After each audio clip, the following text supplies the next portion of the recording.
now in case, things need to be shut down for any period of time? Sure.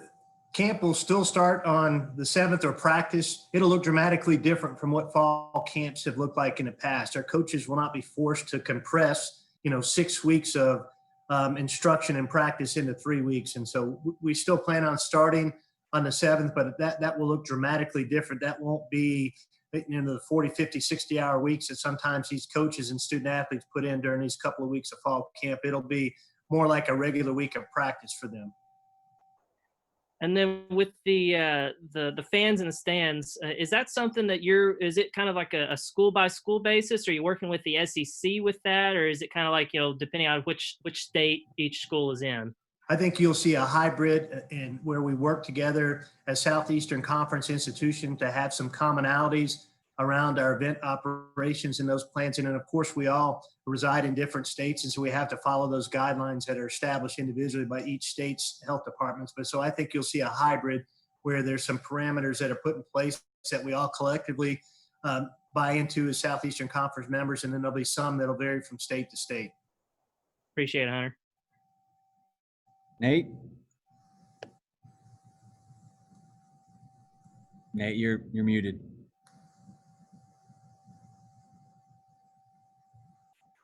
Still muted. Does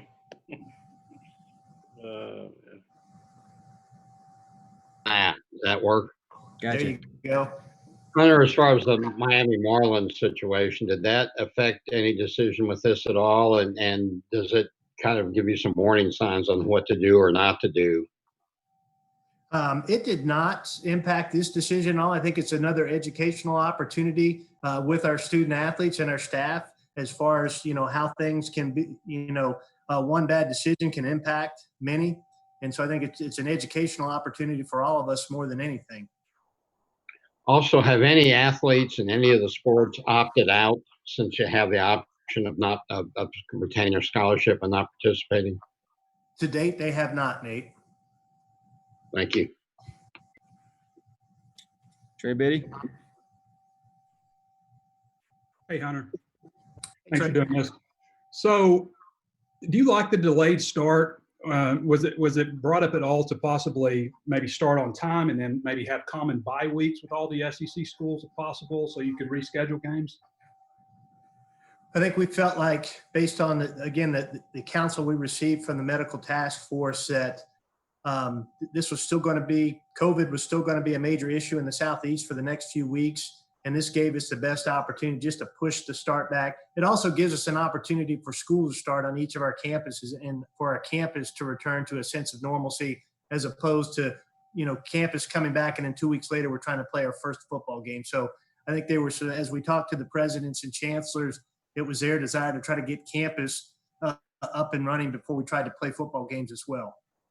And do you think, with the way the schedule works out, do you think that they will push the divisional games to the front of the schedule, kind of like the Big Ten has done, and the cross-divisional to the back? And also, how do you think that'll work out? Will it be the next games in the SEC rotation, or?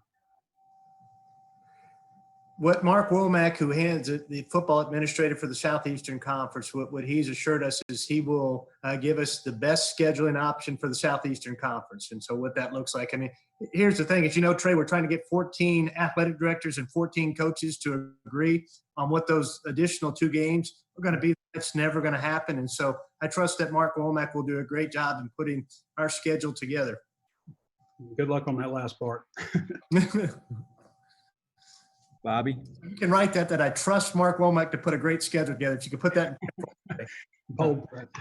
Is there a number or a scenario that's been discussed if you have so many breakout in your team that's when you can postpone that game, or has that been brought up in specifics?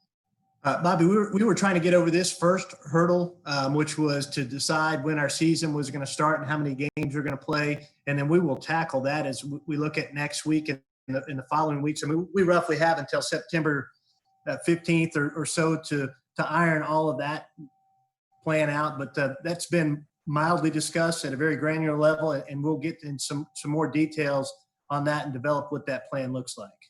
Has Coach Pittman talked about quarantining certain players, maybe certain position groups, keeping them isolated just in case there is a breakout? So you've got maybe the backup quarterback available if something happens to the starter or anything like that? I think the way we're practicing and the way we meet and some of the things we have changed within our football facility have worked very, very well. And I think he'll continue to do many of those same things as we get into practice really ramping up here in the next couple of weeks. Thanks, Hunter. Mike? When this all started back up with those strength and conditioning workouts, there were, at least with some schools, some COVID spikes, and we saw 2 or 3 of them suspend for a while. And then we started slowly seeing fewer of this and fewer of it. And the reports lately have seemed to be pretty good. Do you think the schools basically the various football programs adjusted as this went along and made adjustments and it's paid off? Absolutely. I think we have adjusted, and I think our student athletes have adjusted as well. Our student athletes are having to make some very difficult personal decisions that most college students don't want to make. I mean, you know, we all remember our college experiences and some of the best 4 years of our lives, and they're saying, you know, our college students, they want to be out with fellow college students on Dixon Street, enjoying what that has to offer. And they're having to make difficult decisions and difficult sacrifices for football to make sure that we have a football season and a soccer season and a volleyball season and eventually a men's and women's basketball season. I'm so proud of our student athletes and how they have changed what they're doing in their personal lives and how they are making much better decisions. And I think that's what you're seeing more than anything across the country is young men and women making really good choices because they want to play their sports this fall, this winter, and next spring. Now, some fans are already on social media today suggesting that once you transition to actual physical contact workouts, players face to face, I assume you can't work out that way with masks on, that you're going to see these spikes again, and there's no way to avoid it. Could you address that a little bit, how things would change once you're in an actual August camp type workout? Well, we're getting ready to find that out. And I think that will give us the runway. You know, that September 26th date will also provide us that runway to figure that piece of it out. We don't know because nobody has practiced football that way, not in the NFL, not in college football, not in high school football. So we're going to learn a lot over the next couple of weeks as we begin to practice. Ty Richardson. Hunter, you mentioned you're pretty proud of the students athletes right now for not choosing to socialize, not going to Dixon Street. Do you think that's going to change when a plethora of students end up coming back to campus? I don't. I think our student athletes understand what is at stake for them. I think they, more than anybody, want their fall sports season to happen. And I think they have seen, as you know, we've had some of student athletes that have tested positive. We've had others that have been contact traced and been in quarantine, and they don't want to experience that. And I think they're really doing a great job. And look, they're having a social life. We've kind of created some social things that we're doing for them. We've created some golf nights for them up at Top Golf. We're having movie nights over in Bud Walton Arena for them. We've given them maps to all the hiking and biking trails in area. We're trying to create social opportunities for them to do some other things that they normally wouldn't do. And they're taking advantage of those things, and they're doing them as fellow teammates together. And so it's been really cool to see that evolve and happen over the past several weeks. You mentioned that Mark Womack is going to be the one making the SEC schedule, and you mentioned that the 8 games you guys already have are going to stay the same. Did he give you guys a timeline on when the other 2 games are going to be added to the schedule? Yeah, we should have a model here in the next week to 10 days of what our schedule will look like. I mean, what we know is that the 4 home games, which was Ole Miss, Tennessee, Alabama, LSU, those games will be at home, and then we'll go on the road. Again, most likely to Kyle Field for Texas A&M, Mississippi State, Auburn, and Missouri, and then we'll have 2 additional games. So you can take the 5 other teams from the East that we don't play that aren't our crossover games. So that's Georgia, Florida, Kentucky, South Carolina, and Vanderbilt. And we're going to play one of those 5 teams at home and the other one at one of those other 5 teams on the road. Thanks, Hunter. John Neighbors.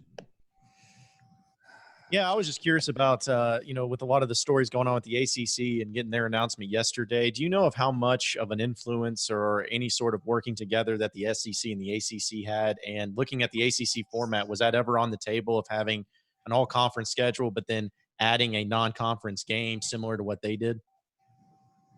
Well, we've had various scheduling models on the table, whether it was the full 12-game schedule, an 8-conference game plus 2 non-conference games, the 10 non-conference games. We've looked at various models, and again, we felt like this model was the one that gave us the best opportunity to have a full or almost a full football season. So I won't say what another conference did or did not do influenced the decisions that we made in the Southeastern Conference. All right, and finally, the real important question. I know that capacity is going to be next on the table, but is the tailgating side of things going to be mentioned and talked about as far as for fans and participating in the event around the stadium on game days? Yeah, still to be determined. Obviously, if there's tailgating, it's going to look dramatically different than what tailgating has been. College football is going to look dramatically different than it has ever looked. And if you're going to come to a college football game this year, wherever you're coming, you're just going to have to accept that it's not going to be the same college football atmosphere that we have all come to love, especially in the Southeastern Conference. It's going to be dramatically different. All right, fingers crossed. Appreciate it, Hunter. Kyle Deckelbaum. Yeah, Hunter, you touched on this a little bit, but just how contentious are some of these discussions trying to get 14 voices to agree on something where there's really no correct answer, no correct plan here? Commissioner Sankey's done a great job keeping that from happening for the most part. I would say that we all had one goal, and we wanted to have a fall sports season. We felt like we got to have a fall sports season before we can have basketball and gymnastics and swimming and all those sports. And so we had one goal. We're all working together towards achieving that goal, and I think we have done that. So the conversations have not been contentious, and I think if we started to try to decide who those other 2 games are going to be collectively, now that's going to get contentious, and I think that's why Mark Womack is going to give us the best option, so we can just. What did Sam Pittman think when you sort of broke the news to him that he will play 10 SEC games in his first year? I think Kyle, he's relishing that opportunity to play 10 SEC games in his first year as a head coach. You know what? Coach Pittman just wants to coach football, and he wants those young men to have an opportunity to play football. And look, we had Notre Dame on the schedule. We're going to replace Notre Dame with an SEC opponent, probably somewhat equitable. So we had 9 really tough games on our schedule and 3 additional games, and so you've got a lot to play the games, and we'll play whatever 10 games are put on our schedule. And I know that our student athletes, having just covered that with them, they're really excited about that opportunity to play 10 games. Thanks, Hunter. Hayden. Hey, Kyle. Hunter, appreciate it. Sorry if you already mentioned this. I've been kind of in and out. Missouri, I think I saw a report where Missouri said that game will likely be in Columbia. I didn't know if you had an update on that one. I think with it most likely will be a date change. And I think with just in general, the NFL venues and what they're each going through this year in their own NFL season, I think it's not I think you will see that game that will be moved back to Columbia. Gotcha. And last one really quick. I know you mentioned you spoke to the team just a short while ago. Really interested if there was any guys who knew that this was going to be their last opportunity, seniors who didn't have another year or had to move on after this, just their reaction knowing that their chances of being able to play another year, maybe their final year of college football was good now. I'm sure a lot of positive reaction. Yeah, I didn't have an opportunity to have any individual conversations, but you could see some relief and a weight lifted off their shoulders because there's a plan now. And having a plan gives them a sense of, okay, we know that we got a target date that we're going to start on September the 26th. Again, fall camps can look a little bit differently, but I think just having a plan in place helps them, give them something to focus on and remove some of the anxiety from potentially the season being canceled. Thanks, Hunter. Appreciate it.